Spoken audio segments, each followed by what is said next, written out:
There we go.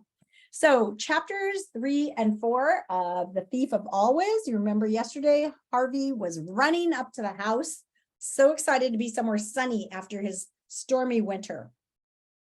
What a fine thing it would be, Harvey thought, to build a place like this, to drive its foundations deep into the earth, to lay its floors and hoist its walls, to say, where there was nothing, I raised a house.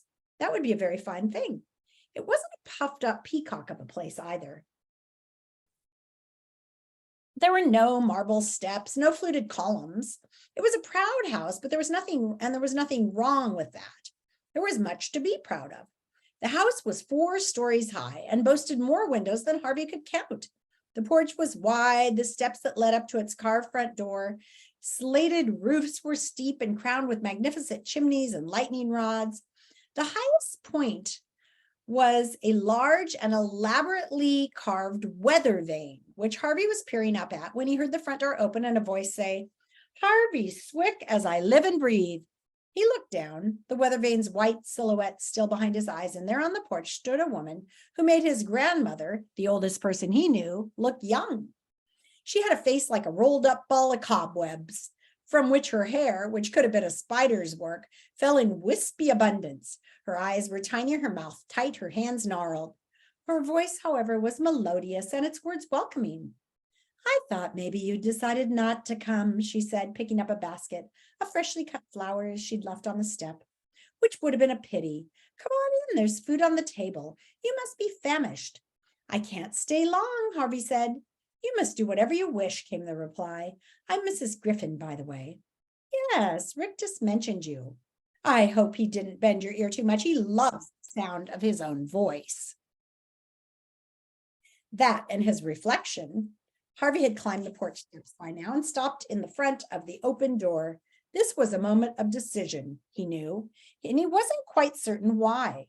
"Step inside," Mrs. Griffin said, brushing a spider hair web back from her furrowed brow. But Harvey still hesitated, and he might have turned around and never stepped inside the house, except he heard a boy's voice yelling, I gotcha," followed by uproarious laughter. "Wendell," Mrs. Griffin said, "are you chasing cats again?" The sound of laughter grew louder, and it was so full of good humor that Harvey stepped over the threshold and into the house just so he could see the face of its owner. He only got a brief look. A goofy kid in glasses appeared for a moment at the other end of the hall. Then a cat dashed between the boy's legs. "He's such a crazy boy," Mrs. Griffin said. "That's why all the cats love him." The house was more wonderful inside than out. Even on a short journey to the kitchen, Harvey glimpsed enough to know the place was built for games, chases, and adventure. It was a maze in which no 2 doors were alike. It was a treasure house where some notorious pirate had hidden his blood-stained booty. "It's perfect," Harvey murmured to himself. Mrs. Griffin caught his words. "Nothing's perfect," she replied. "Why not?" "Because time passes," she went on, staring down at the flowers she'd cut, "and the beetle and the worm find their way into everything sooner or later." What do we know about science? What are beetles and worms? They're decomposers. They eat dead things. Remember the title, The Thief of Always. They keep talking about time. Why are they talking about time? What's going on here? "I'm sorry," she said, covering her melancholy with a tiny smile. "You didn't come here to listen to my dirges. You came to enjoy yourself, didn't you?" "Yes, I did. So let me tempt you with some treats." Harvey sat down beside the kitchen table, and within 60 seconds, Mrs. Griffin had set a dozen plates of food in front of him. Hamburgers, hot dogs, fried chicken, mounds of buttered potatoes, apple, cherry, and mud pie, ice cream and whipped cream, grapes, tangerines, and plates of fruits he couldn't even name. He set to eating with gusto and was devouring his second slice of pie when a freckled girl with long frizzy blonde hair and huge blue-green eyes ambled in. "You must be Harvey," she said. "How did you know?" "Wendell told me." "How did he know?" She shrugged. "He just heard. I'm Lulu, by the way." "Did you just arrive?" "No, I've been here for ages. Longer than Wendell, but not as long as Mrs. Griffin." "Nobody's been here as long as she has, isn't that right?" "Almost," said Mrs. Griffin a little mysteriously. "Do you want something to eat, sweetie?" Lulu shook her head. "No, I haven't got much of an appetite at the moment." She nevertheless sat down opposite Harvey, stuck her thumb in the pie and licked it clean. Who invited you here? She asked. A guy called Rictus. Oh, yeah, the one with the grin? That's him. He's got a sister and 2 brothers, she went on. You've met them then? Not all of them, Lulu admitted. They keep themselves to themselves, but you'll meet 1 or 2 of them sooner or later. I don't think I'll be staying, Harvey said. I mean, my mom and dad don't even know I'm here. Sure they do, Lulu replied. They just didn't tell you about it. This confused Harvey, and he said, so call your mom and dad, he suggested. Ask them. Can I do that? He wondered. Of course you can, Mrs. Griffin replied. The phone's in the hallway. Carrying a spoonful of ice cream with him, Harvey went to the phone and dialed. At first, there was a whiny sound. Then he clearly heard his mom say, who is this? Before you start yelling, he began. Oh, honey, his mom cooed. Did you arrive? Arrive? You are at the holiday house, I hope. Yes, I am. Oh, good. I was worried maybe you'd lost your way. Do you like it there? You knew I was coming, Harvey said, catching Lulu's eye. I told you, she mouthed. Of course we knew, his mother went on. We invited Mr. Rictus to show you the place. You look so sad, you poor lamb. We thought you needed a little fun. Really? Said Harvey, astonished by this turn of events. I just want you to enjoy yourself, his mom went on. So you stay as long as you want. What about school? He said. You deserve a little time off, came the reply. Don't you worry about anything. Just have a good time. Do you think that's what his mom would really say? You think that's his mom on the phone? Bye, honey. Bye. Harvey came away from the conversation, shaking his head in amazement. You were right, he said to Lulu. They arranged everything. So now you don't have to feel guilty, said Lulu. Well, I guess I'll see you around. And with that, she ambled away. If you're done eating, Mrs. Griffin said, let me show you your room. As Harvey went up the stairs, a cat with fur the color of the sky was sitting on the windowsill. That's Blue Cat, Mrs. Griffin said. You saw Stew Cat playing with Wendell. I don't know where Clue Cat is, but he'll find you. He likes new guests. Do you have a lot of people coming here? Only children. Very special children like you and Lulu and Wendell. Mr. Hood won't have just anybody. Who's Mr. Hood? The man who built Holiday House, Mrs. Griffin replied. Will I meet him too? Mrs. Griffin looked a little concerned by this question. Maybe, she said, but he's very private. You look tired, my sweet. Maybe you should lie down for a while. Harvey usually hated to sleep in the afternoon. It reminded him too much of having the flu, but he thought maybe he'd lie down. Either he was more tired than he thought, or the calm and comfort of the house rocked him into sleep. He closed his eyes and did not open them until morning. Chapter 4, A Death Between Seasons. Wah, wah, wah.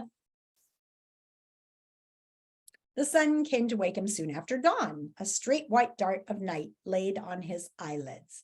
He sat up with a start, trying to remember where he was. Then his memories of the day before returned, and he jumped out of bed with a whoop. The house was more welcoming than ever. A surprise awaited him. The trees, which had been heavy with leaves the previous day, had shed their canopies. There were new tiny buds on every branch and twig, as though this were the first day of spring. Another day, another dollar, said Wendell. What does that mean? It's what my father used to say all the time. He's a banker, my dad. Wendell Hamilton II, and me, I'm Wendell Hamilton III. How did you know? Lucky guess, I'm Harvey. Yeah, I know. Do you like tree houses? I never had one. Wendell pointed at the tallest tree. There was a platform perched up among the branches with a house built upon it. I've been working up there for weeks, said Wendell, but I can't get it finished alone. You want to help me? Sure, but I've got to eat something first. Go eat. I'll be around. As he came into the kitchen, he saw a cat with a tail hooked like a question mark.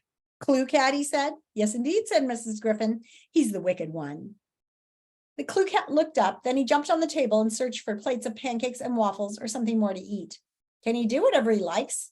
Harvey said, watching the cat sniff this and that on the table. I mean, does nobody control him? Well, we all have somebody watching over us, don't we? Mrs. Griffin replied, whether we like it or not. Now eat, you've got some wonderful times ahead of you. Harvey didn't need a second invitation, and after he ate, he ran outside. Oh, what a day it was. The breeze was warm and smelled of green things growing. As he approached the tree, he called, Can I come up? The ladder creaked as he climbed, but he made the platform without missing a step. Not bad for a new boy, said Wendell. We had 2 kids here who couldn't even get halfway up. Where'd they go? Harvey asked. Back home, I suppose. Kids come and go, you know. Harvey tried to peer among the branches. You can't see much, can you? There's no sign of town at all. Who cares, said Wendell. It's just gray out there anyway. It's sunny here, Harvey said. How's that possible? Wendell's answer was the same again. Who cares? I know I don't. Now, are we going to build or what? They spent the whole day working on the treehouse, going down a dozen times to get wood beside the orchard. You're the first kid here who's been any real fun, said Wendell. What about Lulu? What about her? Isn't she fun? She was when she first arrived. I mean, she's been here months, so she kind of showed me the place. But she's gotten weird the last few days. I see her wandering around with a blank expression like she's sleepwalking. She's probably going crazy, Harvey said. Her brain's turning to mush. Do you know about that stuff? Wendell wanted to know, his face lighting up with ghoulish delight. Sure I do, Harvey lied. My dad's a surgeon. Wendell was very impressed by this. For the next few minutes, he listened to everything Harvey had to tell him about all the gross things he'd seen. Skulls sawn open and legs sawn off and feet sewn on where hands used to be. You swear, said Wendell. I swear, said Harvey. That's so cool. At this point, they were hungry and decided to go get something to eat. What do you want to do this afternoon? Wendell asked Harvey as they sat down at the table. It's going to be hot. Is there anywhere we can swim? Well, Wendell frowned. There is a lake around the other side of the house, but you won't much like it. Why not? The water's so deep you can't even see the bottom. Are there any fish? Sure. Maybe we could catch some. Mrs. Griffin could cook them for us. At this, Mrs. Griffin, who was at the stove piling up a plate with onion rings, gave a little shout and dropped the plate. She turned to Harvey, her face gone white. You don't want to do that, she said. Why not? Harvey replied. I thought you could do whatever I wanted. Well, yes, of course you can, she told him, but I wouldn't want you to get sick. The fish are poisonous, you see. Oh, said Harvey. Well, maybe we won't eat them after all. Look at this mess, Mrs. Griffin said, fussing about. I need a new apron. She hurried away to fetch one, leaving Harvey and Wendell looking at each other in a puzzled way. Now I really have to see those poisonous fish, Harvey said. As he spoke, Clue-Cat jumped on the counter, and before either of the boys could stop him, he had his paws up on the lip of one of the pans. Hey, get down, Harvey told him. The cat didn't care to take orders. He hoisted himself up on the rim of the pan. The next moment, disaster.